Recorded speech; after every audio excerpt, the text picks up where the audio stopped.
میں تو امتی ہوں اے شاہ امم، کر دے میرے آقا اب نظریں۔ آپ سب جانتے ہیں کہ میں نے ایکتا منچ قائم کیا تھا اور ایکتا منچ میں 20 ہندو پارٹیاں میرے ساتھ تھی اور 5 مسلم پارٹیاں تھی۔ ہم لوگوں کا ایک مشن تھا کہ ہم لوگوں کو متحد ہونا ہے اور انسانیت کی خدمت کرنا ہے اور اس ملک سے ظلم کو ختم کرنا ہے، ظالم کا ہاتھ پکڑنا ہے، مظلوم کی مدد کرنا ہے۔ ہم اس میں کامیاب ہوئے، فبہا نہیں کامیاب ہو سکے۔ اللہ کے تقدیری فیصلے، کام کرنے کا ارادہ کرنا ہے اور کام میں لگنا ہے۔ فرمایا وَقُلِ اعْمَلُوا فَسَيَرَى اللَّهُ عَمَلَكُمْ وَرَسُولُهُ وَالْمُؤْمِنُونَ۔ اے نبی کہہ دیجئے ان سے کام کرو، کام کرو۔ اللہ کام دیکھنا چاہتا ہے، نبی کام دیکھنا چاہتے ہیں، اہل ایمان کام چاہتے ہیں۔ باتیں مت کرو، قوالی مت کرو۔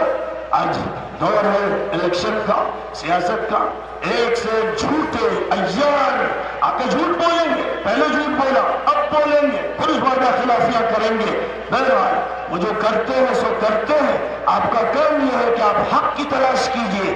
آپ دیکھیے کہ کون انسان ہے جو اچھے کردار کا ہے، اچھے کیریکٹر کا ہے۔ آپ پارٹیوں میں لوگوں کو تقسیم نہ کیجئے، انسان اور انسان کو پہچانیے۔ آپ یہ مت کہیے کہ ہم بی جے پی کے نہیں، ہم کانگریس کے نہیں، ہم فلاں کے نہیں۔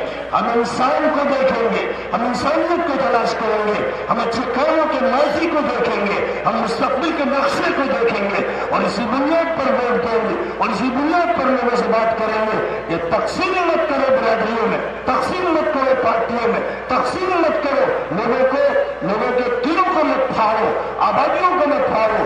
آج صورتحال یہ ہے کہ پارٹی اور پارٹی کی وجہ سے بھائی بھائی سے لڑ رہا ہے، باپ بیٹے سے لڑ رہا ہے، چچا بھتیجے سے لڑ رہا ہے، برادری کی وجہ سے لڑ رہا ہے، پارٹی کی وجہ سے لڑ رہا ہے، جہنم میں جا رہا ہے۔ یاد رکھیے کہ سب سے بڑی بات یہ ہے کہ اللہ کی وحدانیت کو مانا جائے اور پوری انسانیت کے بھائی چارے پر یقین کیا جائے اور اس امت کے اتحاد کی فکر کی جائے، امت کے تمام دھڑوں کو ایک دوسرے کے قریب لایا جائے اور انہیں یہ سبق یاد دلایا جائے کہ وَاعْتَصِمُوا بِحَبْلِ اللَّهِ جَمِيعًا وَلَا تَفَرَّقُوا۔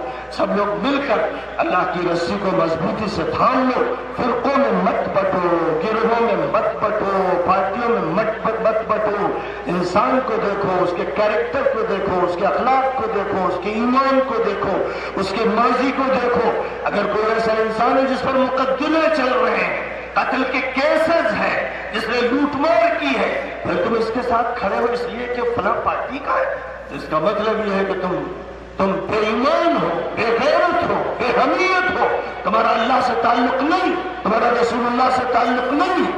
فیصلہ ہوگا ان بنیادوں پر جو انسانی بنیادیں ہیں اور پھر اس کے بعد ایمانی بنیادیں ہیں، خیر کی بنیاد ہے، نفع کی بنیاد ہے۔ جو بھی فیصلے ہوں گے اس بنیاد پر ہوں گے۔